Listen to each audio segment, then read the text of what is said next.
আসসালামু আলাইকুম ওয়া রাহমাতুল্লাহি ওয়া বারাকাতুহু। বিসমিল্লাহির রহমানির রহিম।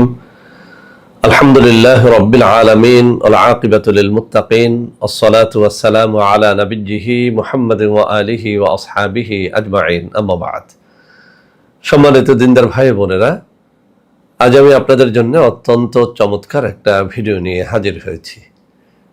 বন্ধুরা আমার, আপনারা জানেন গত কয়েক বছর পর্যন্ত আমি বাংলাদেশের বিভিন্ন প্রান্তে সফর করে বেড়াচ্ছি।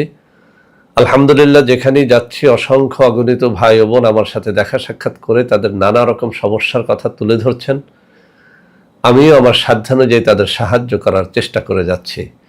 বন্ধুরা আমার, আল্লাহ রাব্বুল আলামিনের কাছে এই প্রার্থনা করি, আল্লাহ রাব্বুল আলামিন যেন আমাকে আমৃত্যু মানুষের খেদমতে নিয়োজিত রাখেন, আমিন। বন্ধুরা আমার, আমরা যখন বিভিন্ন এলাকায় সফরে বের হই, নানা রকম মানুষ তাদের নানা রকম কষ্টের কথা আমাদের সাথে শেয়ার করে থাকেন। ইদানিং অনেক তরুণ ও যুবক, বিশেষ করে অনেক নববিবাহিত বন্ধু, অনেক সময় অনেক বৃদ্ধ পুরুষেরাও আমার সাথে দেখা সাক্ষাৎ করে তাদের অত্যন্ত জটিল ও কঠিন কিছু যৌন রোগের কথা শেয়ার করে থাকেন। তো বন্ধুরা আমার, নানা সময়ে আমি নানা রকম ঔষধের কথা বলেছি, কিন্তু ইদানিং কিছু পুরুষেরা একটা কথা বলতেছেন যে স্যার, আসলে আমরা মনে হয় জাদু টোনা বান সেহেরে আক্রান্ত। কেননা এত রকমের ঔষধ খেয়েছি, কিন্তু কোনোভাবেই আমার লিঙ্গ শক্ত হয় না, দাঁড়ায় না। আমি স্ত্রীর সাথে সহবাসে গেলেই লিঙ্গটা নুয়ে পড়ে। আসলে এটা জাদুটোনার মাধ্যমে ক্ষতিগ্রস্ত হয়েছে কিনা একটু দেখুন। তো বন্ধুরা আমার, আপনারা বিশ্বাস করেন আর না করেন, একটা কথা অবশ্যই আপনাকে স্বীকার করতে হবে, জাদুটোনা বান সেহের এটা সত্য। পবিত্র কোরআনুল কারীমের মধ্যে অসংখ্য আয়াত রয়েছে, যেসব আয়াতে জাদুটোনা বান সেহেরের কথা উল্লেখ আছে। এমনকি হযরত সুলাইমান আলাইহিস সালাতু ওয়াস সালামের সময়ে দুনিয়াতে যে জাদুটোনা বান সেহের অত্যন্ত বেশি ছড়িয়েছিল, একথা কিন্তু পবিত্র কোরআনুল কারীমের মধ্যে উল্লেখ আছে। হযরত মূসা আলাইহিস সালাতু ওয়াস সালামের সাথে যেসব কাফেরেরা যুদ্ধে আসতো, তারাও হযরত মূসা আলাইহিস সালাতু ওয়াস সালামের সাথে জাদুটোনা বান সেহেরের মাধ্যমে যুদ্ধ করার চেষ্টা করত। এটাও পবিত্র কোরআনুল কারীমের আয়াত দ্বারা প্রমাণিত। সর্বশেষ একটা প্রমাণ আমি দিচ্ছি। হযরত রাসূল কারীম সাল্লাল্লাহু আলাইহি ওয়াসাল্লামকে কাফেরেরা, মুশরিকেরা, এমনকি এক ইহুদি রমণী জাদুটোনা করেছিল, এটিও পবিত্র কোরআনুল কারীমের মাধ্যমে সাব্যস্ত। আমরা জানি সূরা ফালাক, নাস, এই যে দুটো সূরা, এই দুটো সূরা নাজিল হয়েছিল আল্লাহ রাসূল সাল্লাল্লাহু আলাইহি ওয়াসাল্লামকে যখন এক ইহুদি রমণী জাদু করেছিল, জাদুর কারণে তিনি আক্রান্ত হয়ে অত্যন্ত অসুস্থ হয়ে গিয়েছিলেন, তখন কিন্তু এই সূরা দুটো নাজিল হয়। আপনারা পবিত্র কোরআনুল কারীমের বিভিন্ন সূরার শানে নুজুলগুলো যদি পড়েন, আর বিশেষ করে সূরা নাস ও ফালাকের শানে নুজুলটা পড়লে আমার কথার প্রমাণ পেয়ে যাবেন। তো বন্ধুরা আমার, আসলেই কিন্তু জাদুটোনা বান সেহেরের মাধ্যমে আপনার যৌন শক্তিটাকে একেবারে নির্মূল করে দেওয়া সম্ভব। আপনি আমি হয়তো এই বিষয়ে জানি না, তাই বিশ্বাস করতে চাই না। আপনারা আমার এই কথার প্রমাণস্বরূপ কোনো একজন ভালো কবিরাজের কাছে গিয়ে একটু যেন পরীক্ষা করার চেষ্টা করেন। এভাবে যদি বলেন যে আমার শত্রু অমুক, আমি চাই তার যৌন শক্তিটাকে একেবারে বিনাশ করতে, সে যেন আর কোনোদিন কোনো নারীর কাছে গিয়ে জয়ী হতে পারে না, সেজন্য তার স্ত্রীর কাছে একেবারে লজ্জিত হয় সারা জীবনের জন্য, এরকম কাজ করে দেয়া যাবে কিনা। আপনি দেখবেন যারা আসলে হারামখোর, যারা আসলে টাকার লোভে সবকিছু করে, এমন মানুষ যদি আপনি খুঁজে বের করতে পারেন, তারা এই কাজটি আপনার কাছ থেকে কিছু টাকার বিনিময়ে করে দিবে। তো বন্ধুরা আমার, আসলেই যদি আপনার এমনটা মনে হয় যে আপনি অনেক রকমের ঔষধ খেয়েছেন, কোনোভাবেই আপনার যৌন শক্তি বাড়ছে না, আপনার লিঙ্গ শক্ত হয় না, কোনোভাবেই আপনি স্ত্রীর কাছে জয়ী হতে পারেন না, সারা জীবন আপনি একটা সাংসারিক অশান্তির মধ্যে কাটিয়ে দিচ্ছেন, স্ত্রী চলে যেতে চাচ্ছে, এমনটা যদি আপনি দেখে থাকেন, আমি নিশ্চিত করে বলতে পারি অবশ্যই আপনাকে কোনো কবিরাজের কাছে গিয়ে এটা পরীক্ষা করে দেখা উচিত যে আপনি জাদুটোনা বান সেহেরে আক্রান্ত হয়েছেন কিনা, বা জাদুটোনার মাধ্যমে কেউ আপনার যৌন শক্তিটাকে নষ্ট করে দিয়েছে কিনা। তো বন্ধুরা আমার, আজকে অত্যন্ত ছোট কিন্তু পবিত্র কোরআনুল কারীম থেকে একটা দোয়া আমি আপনাদেরকে শিখিয়ে দেব, যে দোয়াটাকে সংক্ষেপে আমরা বলে থাকি আয়াতে শেফা। পবিত্র কোরআনুল কারীমের 6টি আয়াত নিয়ে এই আয়াতে শেফা। তো বন্ধুরা আমার, এই আয়াতে শেফার দ্বারা বহু কঠিন ও জটিল রোগের চিকিৎসা করা হয়ে থাকে। যে কোনো রোগের জন্য এটি অব্যর্থ কাজ করে। তবে আজকে আমি যে পদ্ধতিটি শেখাবো এটি মূলত যৌন রোগীদের জন্য অত্যন্ত কাজে দেবে। বিভিন্ন কিতাবে যৌন রোগ থেকে মুক্তির জন্য এই আয়াতে শেফার বিভিন্ন আমলের কথা উল্লেখ করা হয়েছে। আমি 3টা কিতাব থেকে 3টা আমল আপনাদেরকে শিখিয়ে দিব।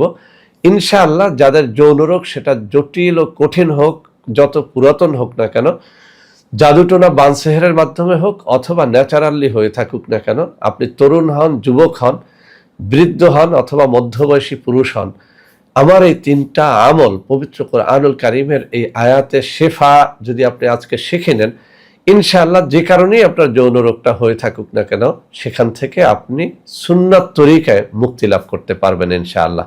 তো বন্ধুরা আমার, আমি আয়াতে শেফা মানে পবিত্র কোরআনুল কারীমের চিকিৎসা সংক্রান্ত এই 6টি আয়াত কোন কোন সূরার মধ্যে উল্লেখ আছে আমি সেটি আপনাদেরকে বলে দেব, পড়ে শোনাবো। আপনাদের কাছে আমার রিকোয়েস্ট থাকবে, পবিত্র কোরআনুল কারীমের আয়াত দ্বারা আপনারা যখন কোনো আমল করবেন, এই আয়াতে শেফা হোক বা অন্য কিছু হোক, আপনারা যেন সেটা সহি শুদ্ধভাবে তেলাওয়াতটা করার চেষ্টা করেন। কেননা পবিত্র কোরআনুল কারীমের আয়াতগুলো যদি আপনি সহি শুদ্ধভাবে তেলাওয়াত না জানেন তাহলে আসলে কোনোভাবেই আপনার কোনো ফায়দা হবে না, বরং আপনি গুনাহগার হওয়ার সম্ভাবনা থেকে যাবে। তো বন্ধুরা আমার, আয়াতে কারিমাগুলো আমি এখানে বাংলা উচ্চারণ সহ দিয়ে দিব, অর্থ সহ দিয়ে দিব। আপনাদের কাছে অনুরোধ থাকবে আমি বারবার এখানে তেলাওয়াত করব, আমার তেলাওয়াতটুকু বারবার প্লে করে শুনে শুনে যেন আপনারা মুখস্থ করে নেন। কেননা আয়াতে কারিমাগুলোর বাংলা উচ্চারণ কখনোই সহিশুদ্ধ হবে না, কেননা আরবির উচ্চারণ বাংলায় সহিশুদ্ধভাবে লেখা যায় না। এই জন্য বারবার আমার তেলাওয়াতটুকু প্লে করে শুনে তারপরে যেন আপনারা এটা মুখস্থ করে নেন। আর কয়েকটা কথা আমি উল্লেখ করতে চাই, সেটা হচ্ছে পবিত্র কোরআনুল কারীমের দ্বারা যারা যে কোনো আমল করবেন অবশ্যই আপনার মুখটাকে পবিত্র রাখার চেষ্টা করবেন। আপনি যদি এমন হন যে আপনি নিয়মিত নেশা করেন, মদ পান করেন, ইয়াবা খান বা কোনো বিড়ি সিগারেট খেয়ে খেয়ে আপনার মুখটাকে একেবারে অপবিত্র করে ফেলেছেন, এমন মুখ দ্বারা পবিত্র কোরআনুল কারীমের আয়াত তেলাওয়াত করা বা আমল করা উচিত না। দ্বিতীয়ত, যারা এই আমলগুলো করবেন তারা যেন 5 ওয়াক্ত নামাজি হন, আল্লাহওয়ালা হন। অবশ্যই আল্লাহওয়ালা ব্যক্তির পবিত্র কোরআনুল কারীমের কোনো আয়াতের আমল কখনোই ব্যর্থ হয় না। আরও একটা জিনিস অবশ্যই মনে রাখবেন, পবিত্র খাদ্য যেন আপনি গ্রহণ করেন, অর্থাৎ আপনি যেন হালাল খাদ্য, হালাল রুজি অন্বেষণকারী হন। কেননা হারাম খেয়ে পবিত্র কোরআনুল কারীমের কোনো আয়াত দ্বারা কোনো আমল করলে আসলে ফায়দা হয় না। তো বন্ধুরা আমার, এই সব জিনিস লক্ষ্য করবেন। আর এই আয়াত দ্বারা যখন আপনি কোনো আমল সিদ্ধি করতে যাবেন তখন যেন অবশ্যই আপনি একটুখানি আল্লাহ রাব্বুল আলামিনের দরবারে মোনাজাত করে কান্নাকাটি করে তারপরে আমলটা শুরু করেন। বিশেষ করে কোরআনুল কারীমে বর্ণিত যে কোনো আয়াত দ্বারা যে কোনো আমল করতে হলে আপনি ওযু গোসল করে পবিত্র হয়ে নেবেন, এরপরে কিছু সময় দুরূদ শরীফ পড়বেন, এরপরে জিকির আজকার করে দোয়া মোনাজাত করে আপনার আমলটা যেন আপনি শুরু করেন, তাহলে এর দ্বারা অবশ্যই ফায়দা হবে।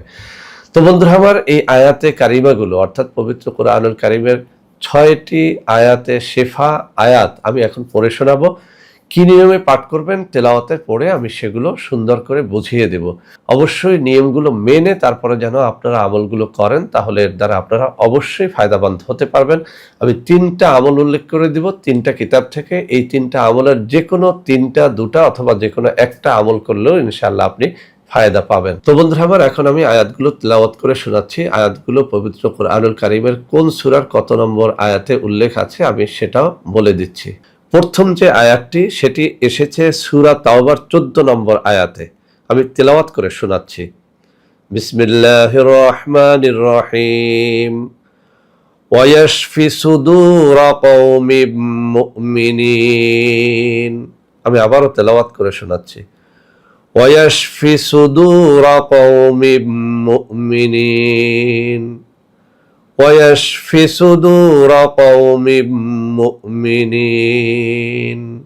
আমার সাথে তেলাওয়াতটুকু শুনে শুনে মুখস্থ করে নেন। ويشفي صدور قوم مؤمنين ويشفي صدور قوم مؤمنين। বন্ধুরা আমার, দ্বিতীয় নম্বর আয়াতটি এসেছে সূরা ইউনূসের 57 নং আয়াতে। বিসমিল্লাহির রহমানির রহিম। ওয়াশিফাউল লিমা ফিস সুদুরি ওয়া হুদাও ওয়া রাহমাতুল লিল মুমিনিন। وشفاء لما في الصدور وهدى ورحمة للمؤمنين وشفاء لما في الصدور وهدى ورحمة للمؤمنين وشفاء لما في الصدور وهدى ورحمة للمؤمنين।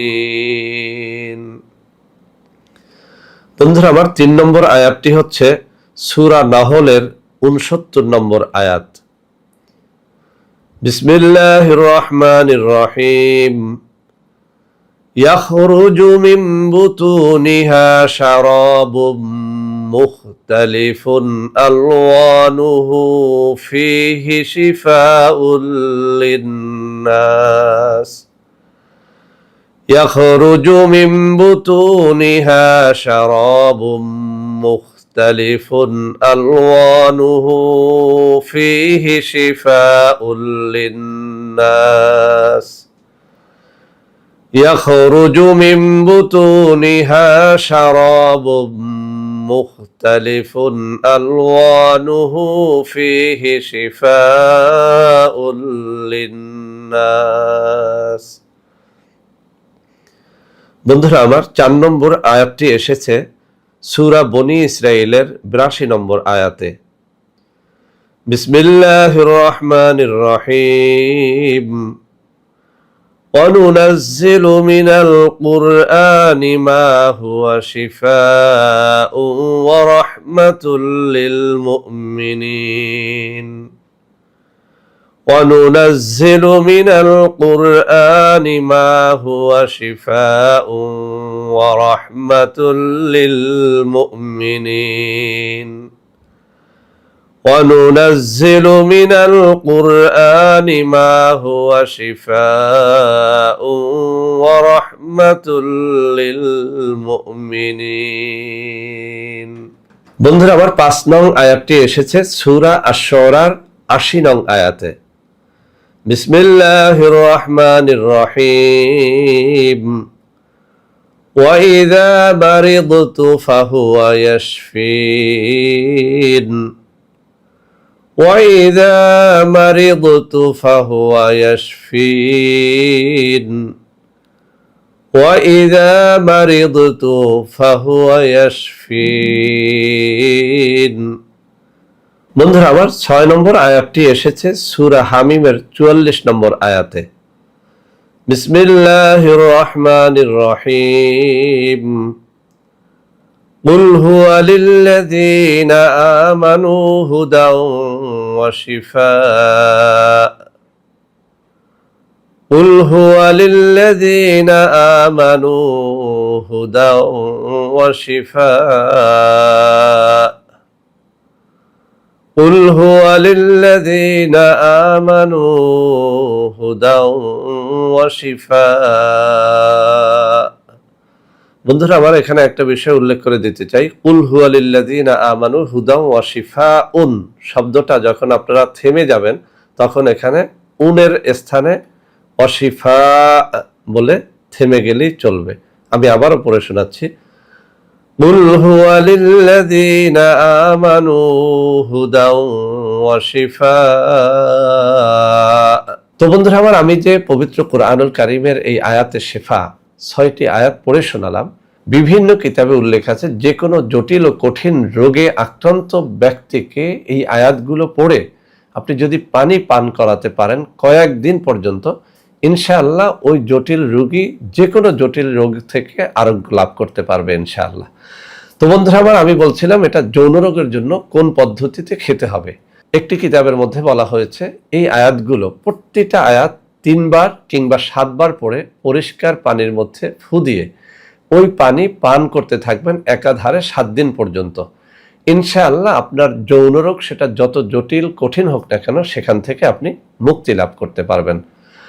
তো বন্ধুরা আমার আরেকটা কিতাবের মধ্যে বলা হয়েছে 41 দিন পর্যন্ত 5 ওয়াক্ত নামাজের পর 7 বার করে এই আয়াতে কারিমাগুলো আপনি তিলাওয়াত করে আপনার শরীরে আপনি ফুঁক দিবেন বা শরীরটাকে ঝেড়ে দিবেন।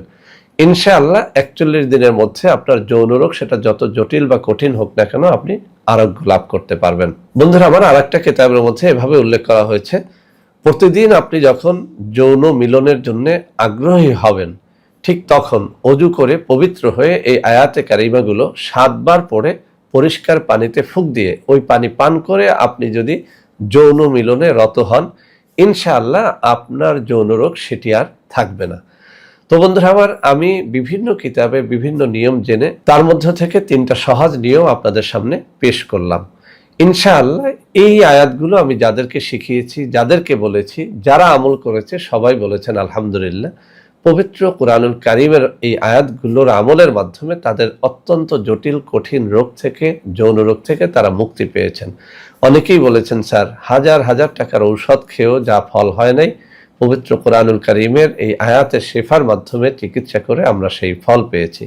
তো বন্ধুরা আমার, আমরা সবাই মুসলিম, আপনি মুসলিম হন আর অমুসলিম হন, পবিত্র কুরআনুল কারীমকে সবাই শ্রদ্ধা করেন, সবাই মানেন। অতএব এই আয়াতগুলো শিখে রাখেন, জীবনে যে কোনো জটিল ও কঠিন রোগ থেকে মুক্তির জন্য এগুলো কাজে লাগবে। বিশেষ করে যারা বিভিন্ন রকম যৌন রোগ থেকে মুক্তির জন্য নানা রকম ঔষধ সেবন করে হতাশায় ভুগতেছেন, তাদেরও এটা শিখে রাখা উচিত, ইনশাআল্লাহ এটি কাজে দেবে। তো বন্ধুরা আমার, আজকের এই ভিডিওটি ভালো লাগলে লাইক করবেন, কমেন্ট করবেন, শেয়ার করবেন, আমাদের প্রত্যেকটা চ্যানেলকে ভালোবেসে সাবস্ক্রাইব করবেন। আল্লাহ হাফেজ। আসসালামু আলাইকুম ওয়া রাহমাতুল্লাহি ওয়া বারাকাতুহু। বন্ধুরা আমার, আপনাদের মধ্যে অনেকেই আমাদের প্রোডাক্ট ক্রয় করতে গিয়ে প্রতারিত হচ্ছেন। সেজন্য এখন কিছু নম্বর আমি মুখে পড়ে শোনাবো। এই সব নম্বরে প্রোডাক্ট অর্ডার করলে আপনারা ইনশাআল্লাহ প্রতারিত হবেন না।